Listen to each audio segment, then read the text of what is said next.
getting ready for our car talk. So today I have my little dog Chloe with me. We're gonna have to go pick up groceries because for some reason my Instacart has it on pickup instead of delivery. So I'm picking up the groceries today, which is annoying, but it gets me out and gives me a little break, which I don't really need at the moment because I wanted to go to the coffee shop later, and now I'm gonna have to wait a little bit later to go to the coffee shop because I gotta come back and do my work. So yeah, this is the benefit of having your groceries delivered, because then you don't have to physically go get them, which wastes like about 40 minutes. I figured, 15 minutes there, 15 minutes back, and then just getting everything put away and the mindset behind it, because now you're taking it out of the focus. So basically probably an hour by the time you go through everything. All right, this is why you have people do services for you. All right, this is why you have to delegate. This is why you're going to have to spend more money on your business and on your people, and then it will even take you to do like everything yourself. All right, so you guys know that I've got about a team of 9 right now, and literally every single one of their jobs I could do in a day-to-day basis, and I would be much more efficient, much more quicker, and get exactly what I want, because I know what I'm looking for, and sometimes it's hard to articulate that to your team. However, you have to give them the opportunity to bring new views, new value into your business, and also develop you as a leader, okay?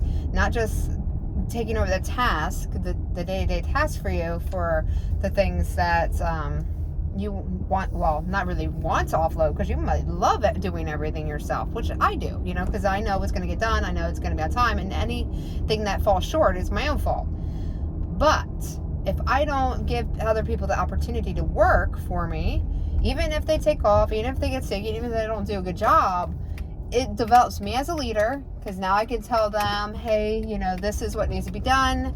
And then after you have so many employees, work for you online or off, you get feedback about your coaching style, your leadership style. You know how effective your delegation is. You know how to overcome challenges where it comes to you don't feel like they are really trying or really pushing themselves, because it's always going to come up, right? So that's the negative side of things that I'm really talking about there, but there's a lot of positives too. So when you bring in new people into your company, you have new insights from all the other companies they've worked for. All right, now if they're younger, like I've got some people that are younger on my team or hasn't worked online in a full capacity up until they came into my business, where of course they don't have any insight from other businesses. They don't have no other knowledge in certain areas because they just never did it before. It's a totally different industry for them. And this is why it's very important that you hire people that already have experience. This is important why you hire people and pay more for them, or give them more leniency in timing and being on time or flexible with their times. This is why you make those certain adjustments, all right, for the people that you need to really drive the business forward without you having to train them, where they essentially will learn to work. All right, and that's a totally different mindset. And you're always going to have this, even when you pay people more, even when you delegate stuff. There's going to just be people that just lean on you 24/7 on what do I do now? What do I do now? What do I do next? I'm stuck here. What do I do? And that's pretty much like 90%, or probably like 98% of your whole company. You're always going to have that with these, I would say with these individuals, because it's the way that they were brought up, or it's the way they think that things need to be done, which really you need to train them to think for themselves, all right? So don't do everything for them.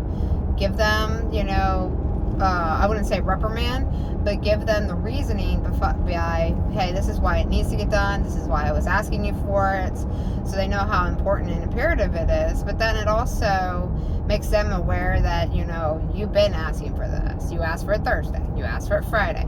You asked over the weekend where it was, and, if they keep hitting those walls, you can have a process in your company that says, hey, I'm going to write you up, meaning that, you know, this is your warning. You get 3 warnings. You can get fired.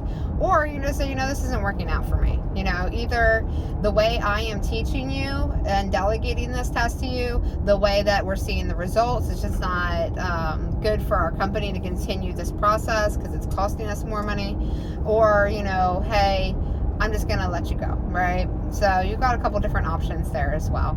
Like, what are you going to do moving forward? Are you going to keep this position?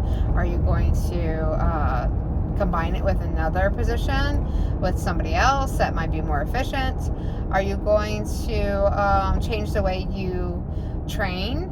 Are you going to essentially try this person in a different part of your company? So like I said, you have options, and you always have options. You just got to decide what option fits for each situation and what is the importance of each. Okay, so I hope that helps, guys. So I do want to do another card talk before I head out here, so we have another one here. So let's restart.